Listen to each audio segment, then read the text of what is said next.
Voilà. Merci tout d'abord aux organisateurs de m'avoir invité à ce colloque et aussi peut-être le regret de ne pas pouvoir être parmi vous, de devoir parler à distance spatiale puisque je vous parle depuis Bruxelles et à distance temporelle puisque c'est un enregistrement. On m'a aussi demandé de ne pas excéder dans cet exposé une vingtaine de minutes, donc je vais essayer de me plier à cette exigence, mais je serai du coup forcément lapidaire. Alors la thématique que je voulais aborder, c'était finalement essayer de répondre à la question pourquoi aujourd'hui on parle tant de compétences, pourquoi mesurer les compétences, pourquoi vouloir former à des compétences, pourquoi devoir développer sans cesse ces compétences.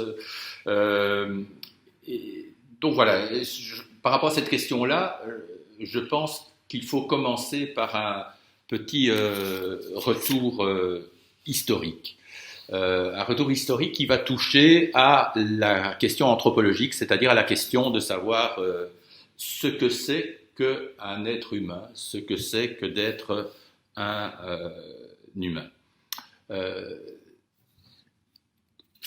Notre conception de l'humain n'a pas toujours été la même. Et je vais ici me référer rapidement aux travaux de Michel Foucault qui, dans Les mots et les choses, nous dit que l'homme est né au XVIIe, XVIIIe siècle.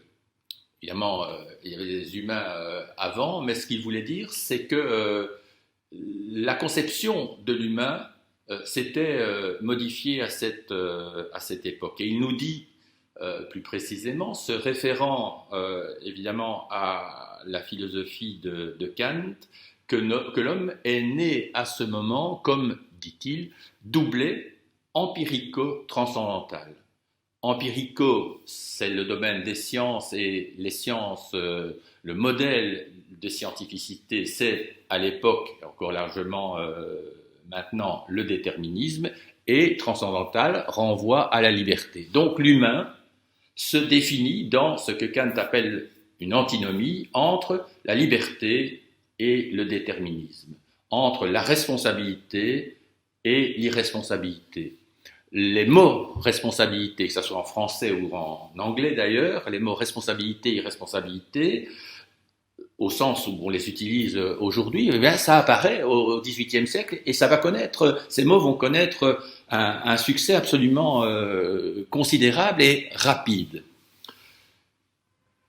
Et donc, si vous voulez, l'anthropologie des modernes place l'humain quelque part au cœur de ce que Kant appelle donc une antinomie, dans des oppositions libres, déterminées, responsables, irresponsables, capables, incapables, compétents, incompétents, actifs, passifs, mais aussi hommes, qui est évidemment lié au pôle capacité, femmes, incapacité à l'époque. Et bien sûr, on parle beaucoup du statut des populations noires à l'heure actuelle, blancs, nègres. Et ce qui est intéressant, c'est que à l'époque, la capacité, la responsabilité sont des statuts. C'est-à-dire qu'il y a des gens, les hommes par exemple, propriétaires, par exemple, sont considérés comme capables. C'est un statut, c'est une caractéristique que l'on détient de toute manière parce que l'on est propriétaire et homme. Alors que la femme, par exemple, est considérée, elle, comme incapable, ou en tout cas incapable dans certains domaines, et donc la femme, par exemple, n'aura pas accès aux droits de vote, pas plus que les ouvriers à l'époque, pas plus que les domestique, et ainsi de suite. Mais ce sur quoi je voudrais attirer l'attention, c'est que ce que Kant appelait une antinomie, donc libre ou déterminé, responsable ou irresponsable, en fait, Kant ne sait pas très bien comment interpréter cela, et il hésite entre deux types d'interprétation. Soit que l'on soit l'un ou l'autre, c'est ce que j'appelle une anthropologie disjonctive, il y a des capables et des incapables, et on est l'un ou l'autre, c'était le modèle dominant au XIXe siècle, on est fou ou on est normal, et si on est fou, on l'est définitivement en quelque sorte. Ce n'est que très progressivement que l'idée de guérir les fous avec Pinel et Esquirol par exemple va s'imposer. Si on est criminel, on est né criminel. Il y a des théories fin du XIXe siècle, par exemple, Lombroso, sur le criminel né. Donc ça, c'est la version disjonctive. On est l'un ou l'autre, et on l'est en quelque sorte définitivement. Mais, et déjà Kant hésite, il y a une autre interprétation possible de cette antinomie, c'est que l'on soit l'un et l'autre. C'est ce que j'appelle donc une anthropologie conjonctive.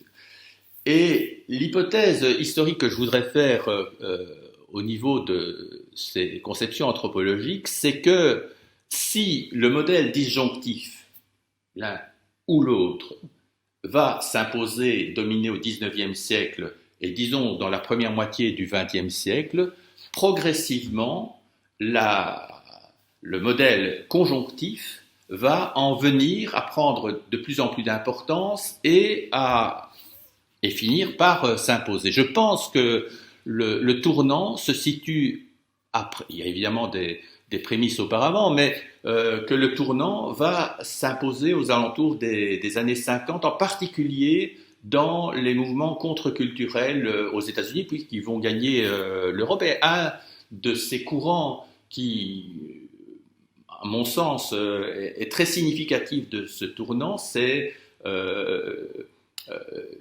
ce qu'on appelle le mouvement Esalen, qui va mettre en avant la théorie qui est devenue une très grande banalité depuis, la théorie du potentiel. C'est-à-dire l'idée que tout individu, quel qu'il soit, possède un énorme potentiel dont généralement une très petite partie se manifeste et se révèle parce qu'il y a des contraintes sociales, parce qu'il y a des contraintes psychologiques. Et donc, ce potentiel que chacun a en lui-même, il s'agit de le libérer.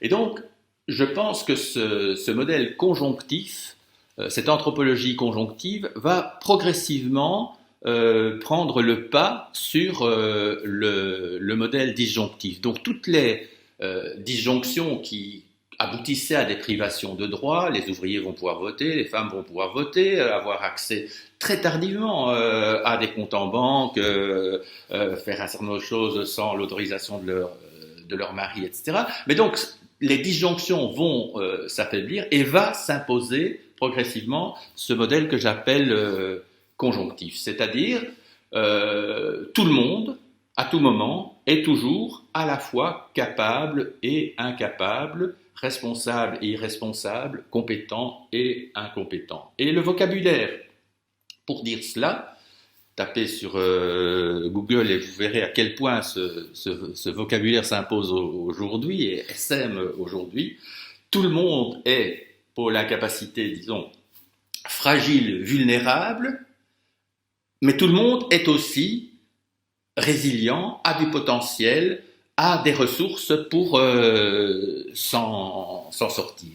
Donc si on veut, on est passé d'une conception anthropologique de la capacité, de la compétence, de la responsabilité comme statut, à une conception de la compétence, de la responsabilité, de la capacité comme processus. Chacun d'entre nous se trouve situé toujours sur un continuum anthropologique avec un pôle qui est le pôle autonomie et de l'autre côté le pôle hétéronomie, et chacun progresse ou régresse et donc doit chercher à progresser, à chercher à aller davantage vers l'émancipation, vers l'autonomie, avec davantage de capacités, davantage de potentialités révélées, davantage de compétences, et chacun risque de rencontrer un échec, un choc dans la vie, et doit alors se reprendre, même si ce choc est lourd, il doit se reprendre, il doit faire preuve, terme qui a un écho considérable aujourd'hui, il doit faire preuve de résilience. On sait à quel point les ouvrages, les romans de Martin Gray tout d'abord, et puis les ouvrages de Cyrulnik par exemple, connaissent un succès gigantesque aujourd'hui. Et donc, si on veut, on est progressivement passé d'un modèle de capacité à un modèle de capacitation, donc du statut au processus de capacitation, d'empowerment, terme dont on se méfiait encore il y a quelques dizaines d'années, qui est maintenant entré dans le vocabulaire courant, donc de la capacité à l'empowerment et de la compétence à la compétentiation. Le terme s'impose aujourd'hui, comme s'est imposé le terme capacitation. Et donc, si on veut, rien n'est jamais acquis. Il faut constamment se battre pour avancer, en quelque sorte, sur ce continuum anthropologique, et on est sans cesse exposé au risque de régresser, et si on régresse, eh bien, il faut se reprendre, il faut faire preuve de résilience et se mettre d'ailleurs en place des dispositifs de veille pour que les gens ne se laissent pas aller. Il y a, je ne sais pas, un accident de chemin de fer, un accident climatique par exemple, un attentat, eh bien on va voir immédiatement des équipes de psychologues pouvoir se mettre au service des gens qui en ont souffert pour éviter qu'ils ne souffrent exagérément, ne s'enferment dans le trauma. Par exemple, le concept de choc post-traumatique ou d'effet post-traumatique ou de syndrome post-traumatique connaît un succès gigantesque alors que ce concept était peu présent auparavant. Alors, quels effets cela a-t-il, ce retournement anthropologique de la disjonction vers la conjonction?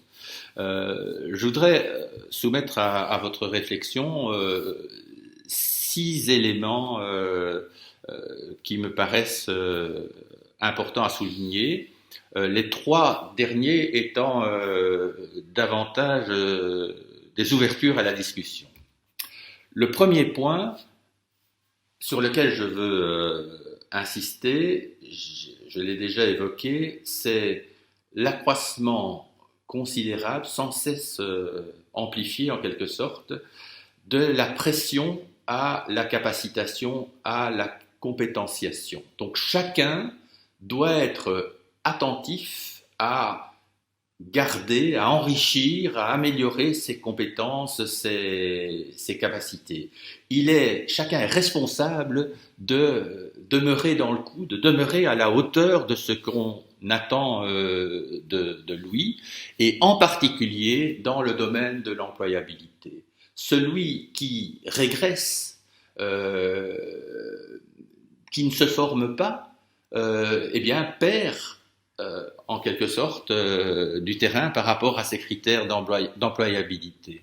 C'est imposé parallèlement donc à ce tournant anthropologique l'idée d'une formation tout au long de la vie. Il ne faut pas croire qu'en sortant des études, on a les compétences. Non, le monde change et donc il faut sans cesse s'ajuster à ces nouvelles exigences. Et donc, autour de cette exigence qui pèse sur les individus, un environnement s'est constitué, donc une fabrique en quelque sorte de la compétence avec une multiplication d'offres de formation auxquelles les personnes sont tenues de s'inscrire, de suivre, au risque d'apparaître décrochées. Donc par exemple, en Belgique, je pense que c'est la même chose en France, si on regarde les transformations sur quelques dizaines d'années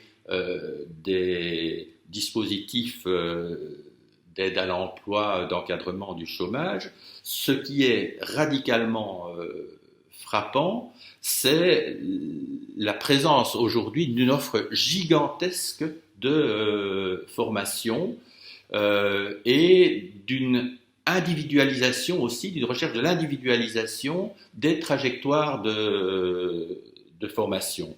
Et si on regarde les bougées dans les financements des aides publiques par rapport au chômage, par exemple, et je pense que c'est le cas en France avec les politiques menées par Hollande déjà, mais plus encore, je pense, par Macron, on voit progressivement davantage de conditionnalisation de l'accès à un certain nombre de droits sociaux, et par contre, alors que l'argent diminue pour les aides inconditionnelles, on va voir des financements plus importants s'imposer pour les formations précisément. Donc, moins la reconnaissance du statut en quelque sorte de demandeur d'emploi, mais davantage des aides qui présupposent donc cette obligation de compétentiation.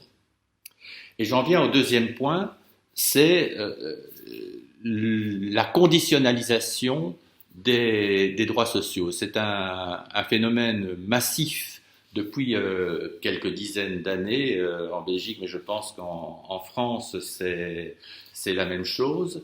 Et pour montrer comment cette conditionnalisation des droits sociaux se joue par rapport à cette anthropologie de la responsabilité, je vais évoquer une recherche que j'ai pu suivre dans les centres publics d'action sociale à Bruxelles. Donc, ce sont des dispositifs d'aide aux demandeurs d'emploi, et en particulier à ceux qui n'ont pas automatiquement droit au chômage. Et la chercheuse s'était intéressée aux critères en fonction desquels les usagers de ces dispositifs étaient classifiés, étaient donc orientés vers tel ou tel dispositif. Si on réfléchit à cette anthropologie de la responsabilité, quelles questions on se pose lorsqu'on se pose la question de savoir si quelqu'un est responsable ou non de quelque chose? On se demande s'il devait faire ce qu'il a fait, s'il voulait vraiment faire ce qu'il a fait, s'il savait ce qu'il faisait, et s'il pouvait faire autrement. Eh bien, ces termes-là, devoir, vouloir, savoir, pouvoir, étaient les termes au travers desquels les individus, donc les usagers de ces dispositifs, étaient classifiés. Donc en particulier, la motivation, c'est-à-dire le vouloir était un critère. Est-ce qu'il y en a qui en veulent et à l'inverse, est-ce qu'il y en a qui souffrent d'un déficit de motivation? Et d'autre part, c'était le pôle capacité-compétences. Est-ce qu'ils ont des compétences? Est-ce qu'ils ont des capacités? Et il y avait les mauvais éléments qui étaient moins, donc peu motivés, peu compétents, et les plus, ceux qui étaient motivés, qui étaient compétents. Et évidemment, ceux-là étaient orientés vers des dispositifs de formation et étaient ceux qui avaient le plus de chances de retrouver rapidement, de répondre rapidement aux critères d'employabilité. Et troisième point qui s'inscrit dans la lignée de ce que je viens de dire, c'est la montée des mesures de la compétence, des indicateurs en fait de positionnement sur le continuum anthropologique. Aujourd'hui, dans tous les domaines, on parle sans cesse de bilan de compétences, de profil de compétences, de référentiel de compétences. Par exemple, l'enseignement, ça a commencé dans l'enseignement primaire, puis secondaire, et maintenant en Belgique, en tout cas très clairement au niveau universitaire. L'enseignement, les cours doivent être organisés en fonction de référentiels de compétences. Et la réussite des épreuves est une réussite par rapport à l'acquisition de compétences. Et donc, ce vocabulaire de la capacité et de la compétence s'est imposé dans le système éducatif, dans le système de formation en général. Lorsque vous lisez les objectifs des dispositifs de formation d'enseignement, c'est toujours l'élève, on dit maintenant plus souvent l'apprenant, sera capable de, et cela en fonction d'un référentiel de compétences. Donc, ce que je voulais montrer par là, c'est à quel point l'environnement, en particulier par rapport à ces enjeux d'employabilité et d'accès aux droits sociaux, est reformaté en fonction de cette anthropologie conjonctive et en fonction de cette sémantique de la capacité et de la capacité de l'empowerment et de la compétence. J'en viens maintenant à 3 points qui me paraissent intéressants, et en tout cas intéressants à réfléchir et à soumettre à la discussion. Le premier point porte sur l'autre pôle de la conception anthropologique. Bien sûr, il y a le pôle responsabilité, capacité, compétence, etc. Les individus ont des ressources, mais ils sont aussi fragiles, ils sont vulnérables. Et d'un côté, cette fragilité, cette vulnérabilité exigerait qu'on développe à leur égard de la protection, de la sollicitude. Et effectivement, on a vu, en fonction de la montée de cette nouvelle anthropologie conjonctive, on a assisté à l'émergence, à la théorisation, à la montée des éthiques du care. Mais ce sur quoi je voudrais attirer l'attention, c'est sur le fait que, notamment dans le discours managérial, de plus en plus, on assiste à des théorisations de la vulnérabilité comme ressource et comme compétence. Donc j'ai été frappé par l'apparition assez récente d'ouvrages de management dont les titres étaient du type « Faites de votre vulnérabilité une ressource, tablez sur votre vulnérabilité, etc. » Donc l'idée, c'est de transformer la vulnérabilité, de transformer les handicaps, de transformer les déficits en ressources. Donc un travail sur soi tel que l'échec que l'on a subi, le choc que l'on a subi, devienne en quelque sorte un atout, une ressource pour se relancer. Et je pense que c'est quelque chose qui est extrêmement caractéristique de une des caractéristiques de cette anthropologie conjonctive, c'est que toute une série de choses qui pouvaient être considérées comme des vulnérabilités, voire comme des handicaps, en viennent à pouvoir être muées au prix, évidemment, d'une pression qui se fait sur les personnes, à pouvoir être transformées, transmutées en quelque sorte en talent.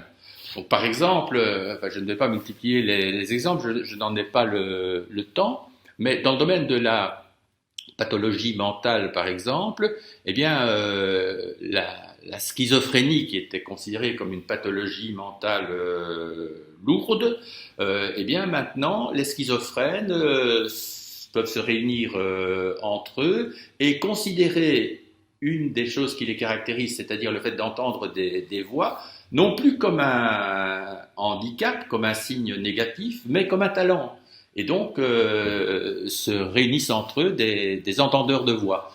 Par exemple, la langue des gestes, la langue des sourds-muets, était considérée comme une langue palliative par rapport à la langue idéale, qui est la langue parlée, la langue propositionnelle, eh bien, aujourd'hui, on sait que cette langue des signes a des atouts que n'a pas la langue parlée, notamment par rapport à un certain nombre de types de communication, et notamment par rapport à la communication avec les tout petits enfants avant qu'ils n'arrivent à maîtriser le langage. Donc ce sur quoi je voudrais insister là, c'est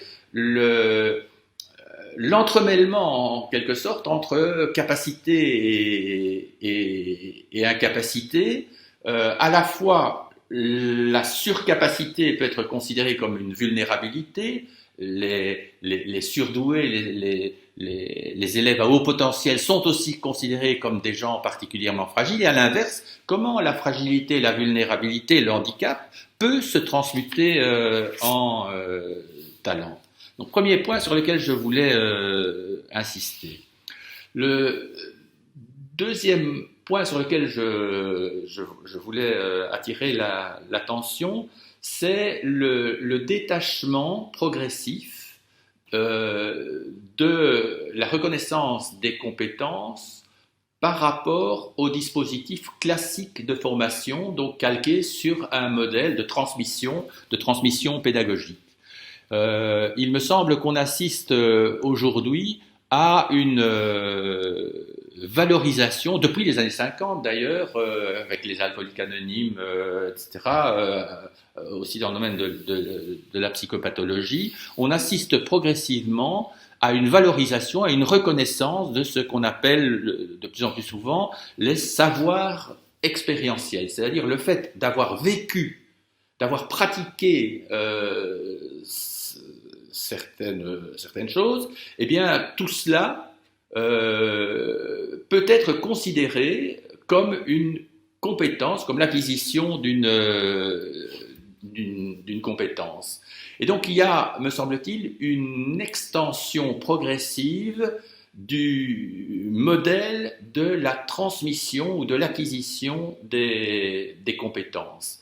Et aujourd'hui, dans le domaine de la psychopathologie, par exemple, ou dans le domaine du travail social, il y a des réflexions, et d'ailleurs pas seulement des réflexions, il y a toute une série de dispositifs qui se mettent en place en vue de la reconnaissance, voire de la professionnalisation de ces savoirs expérientiels. Dans le domaine de l'enseignement aussi, des réflexions se font sur la reconnaissance de savoirs expérientiels, la valorisation de savoirs expérientiels dans les cursus de formation. Donc, deuxième point ici sur lequel je voulais insister, c'est comment en vient-on à acquérir des compétences que l'on n'avait pas, et donc ce processus, oui, de dégagement progressif de l'acquisition des compétences par rapport à ce modèle dominant qui était le modèle, disons, éducationnel. Et enfin, je terminerai par là, peut-être un autre point manifestant cette extension de ce que l'on entend par compétence. Je pense que dans le modèle initial, la compétence était liée à l'acquisition de savoir. Donc le modèle était un modèle cognitif.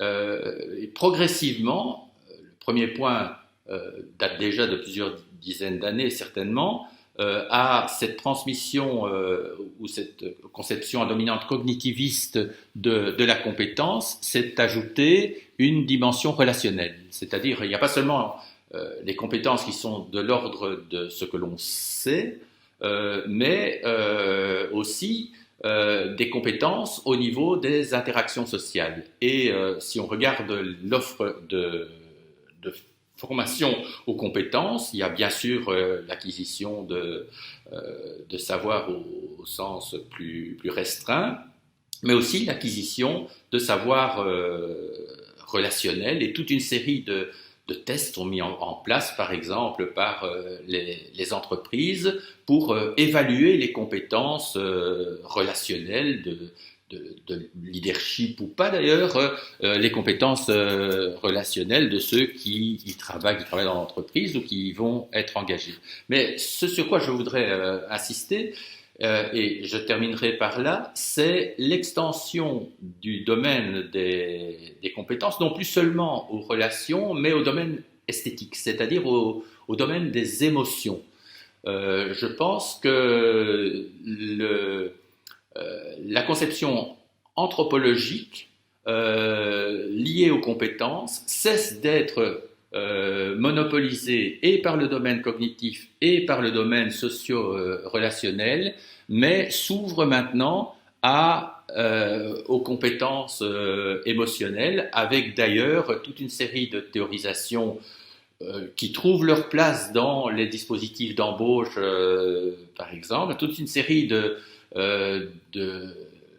théorisation sur l'intelligence émotionnelle, sur les capacités, les compétences émotionnelles. Donc il y a une sorte, au travers du concept, de l'extension du concept de compétences, une sorte de totalisation anthropologique. Donc la compétence n'est plus seulement l'acquisition de savoir, ou la détention de savoir, mais aussi la détention de capacité à entrer en relation, et aussi maintenant de plus en plus une dimension esthétique, c'est-à-dire qui se révèle au travers des émotions, de la maîtrise des émotions, du savoir que l'on a de ses propres émotions. L'émotion qui était rejetée au XIXe siècle du côté de ce dont il fallait se méfier. Hein. Le dualisme, c'était aussi raison d'un côté, affectivité de l'autre. Et aujourd'hui, de plus en plus, l'émotion, l'affectivité devient un élément possible de valorisation de la personnalité, avec le développement aussi de ces instruments de mesure. Voilà, je terminerai ici. Je crois que j'étais plus ou moins dans les temps des 20-25 minutes. J'ai été à certains moments sans doute un peu rapide, un peu lapidaire, mais le but était aussi de lancer ces idées pour en faire des objets de réflexion et de discussion. Voilà, je vous remercie en m'excusant encore de ce contexte un peu difficile. Voilà, merci beaucoup.